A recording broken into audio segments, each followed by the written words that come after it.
ఎంతసేపు మగాడే మోసం చేశాడు మగాడే మోసం చేశాడు అంటూ ఉంటారు. ఆడది తలుచుకుంటే ఎలాంటి మగాడైనా సరే జూజూబి అంటాను నేను. నమస్తే అండి అందరికీ. అందరూ ఎలా ఉన్నారు? నేనైతే చాలా సంతోషంగా ఉన్నాను. అలాగే మీ అందరూ కూడా బాగుండాలని మనస్ఫూర్తిగా కోరుకుంటున్నాను. చిన్నప్పుడే అమ్మ నాన్న చనిపోయారు, ఎవ్వరు లేరు. కానీ అమ్మమ్మ మేనమావ మాత్రం మంచి సంబంధం తీసుకొచ్చి పెళ్లి చేశారు. పెళ్లి చేసిన తర్వాత 2 పిల్లలు పుట్టారు. పుట్టిన తర్వాత ప్రతి రూపాయి కూడా సంపాదించింది తీసుకొచ్చి భార్య చేతిలోనే పెడుతుండేవాడు ఆయన.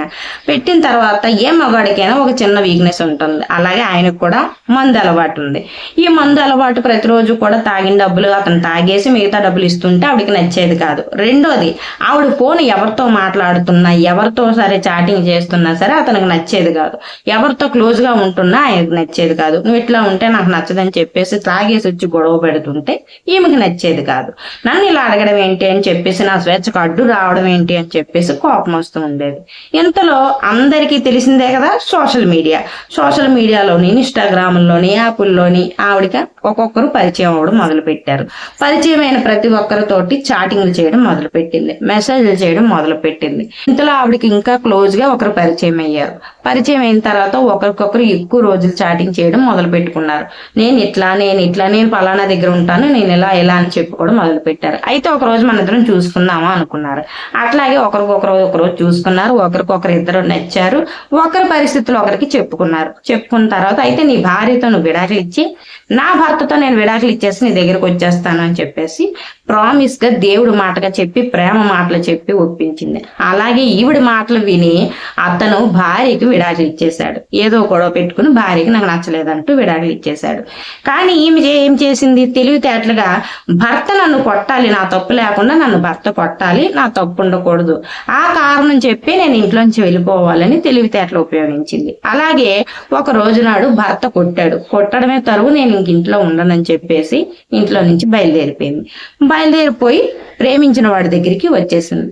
వచ్చిన తర్వాత కొన్ని రోజులు బాగానే గడిచింది ఇద్దరికి. ఎందుకంటే అతని దగ్గర అన్ని కొత్త ఇల్లు తీశాడు, ఆవిడ కోసం అన్ని కొత్తగా చేయటం, ఈవిడ తెచ్చుకున్న డబ్బులు, బయటికి వెళ్ళడం తిరగడం, ఇంకేమీ ఇదేం లేదు కదా, బాధ్యతలు లేవు. ఇద్దరు హ్యాపీగా తిరగడం అది మొదలు పెట్టారు. కానీ ఈవిడతో కొన్ని రోజులు అలా ఉండేటప్పటికి చేతిలో డబ్బులు అయిపోయి ప్రతిదీ కూడా ఆవిడ చిరాకు అనిపిస్తుంది డబ్బులు లేకపోవడంతో. అయితే ఈవిడని ఒక్కదాన్ని ఇంట్లో వదిలేసి అతను పనికి వెళ్ళడం మొదలు పెట్టాడు. పనికి వెళ్ళడం మొదలు పెట్టిన దగ్గర నుంచి వచ్చే అసలు సమస్యలు, ఇంటి అద్దెలు కట్టడం, రేషన్లు వేయించడం, వచ్చిన డబ్బులు చాలకపోవడంతో పాపకి చిరాకు వచ్చేస్తుండేది. ఈ డబ్బులు నాకు సరిపోవట్లేదు అని చెప్పేసి పేచీ పెడుతూ ఉండేది. నా సంపాదన ఇంతే, నేనేం చేయగలను అని చెప్పేసి అతను అంటూ ఉండేవాడు. ఇంకా అతను కూడా ఆవిడికి నచ్చలేదు. నీ డబ్బులు, నువ్వు తెచ్చే డబ్బులు ఇవి నాకు చాలవు, ఈ ప్రేమలు అవి నాకు చాలవు, నాకు ఎక్కువ డబ్బులు కావాలి, నాకు ఇంకా ఎక్కువ స్వేచ్ఛ కావాలని చెప్పి వాడికి కూడా నువ్వు అవసరం లేదని చెప్పేసి మళ్ళీ కూడా భర్త దగ్గరికి, నేను కొన్ని రోజులు అలిగేసి వెళ్ళాను, నువ్వు కొట్టినందుకు అలిగేసి వెళ్ళానే గాని నేను ఎక్కడికి వెళ్ళిపోలేదని మళ్ళీ భర్త దగ్గరికి వచ్చేసి ఉంది. చూసారా, మనకి సోషల్ మీడియాలో ఎవరైనా పరిచయం అయ్యారు కదా అని చెప్పేసి అవతల వాళ్ళు చెప్పారు కదా అని మన జీవితాలు మనమే నాశనం చేసుకోకూడదు. ఆవిడ ఏం చేసింది? తెలివితేటలుగా భర్తకి విడాకులు ఇవ్వకుండా తన దారి మళ్ళీ చక్కగా వెళ్ళి తను చూసుకుంది.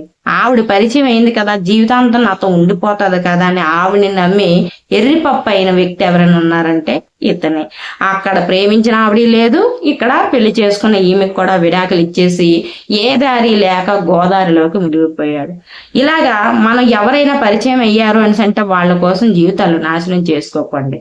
ఎప్పుడైనా సరే మన బాగు కోరే వాళ్ళు ఎప్పుడు మన పక్కనే మన పొగుడుతూ వాళ్ళు భవిష్యత్తు కోసం పోరాడుతూ ఉంటారు, బాధ్యతలను ఎత్తి మీద వేసుకుంటుంటారు. మనల్ని పొగుడుతూ కూర్చొని ఉండాలంటే వాళ్ళు కుదరదు. ఇలా సోషల్ మీడియాలో పరిచయమైన ప్రతి ఒక్కరి కోసం జీవితాలను నాశనం చేసుకుని పాడు చేసుకోకండి. ఎందుకంటే మన కోసం మన కుటుంబీకులు ఉన్నారు, మన పిల్లలు ఉన్నారు, మన మంచి చెడు ఆలోచించే వాళ్ళు ఉన్నారు. కాబట్టి వాళ్ళ కోసం కూడా మనం కాస్త ఆలోచిస్తే అంతా ప్రశాంతంగా ఉంటుంది. నా వీడియో మీకు నచ్చినట్టయితే ప్లీజ్ లైక్ చేయండి, షేర్ చేయండి, సబ్స్క్రైబ్ చేయండి, సపోర్ట్ చేయండి. Thank you.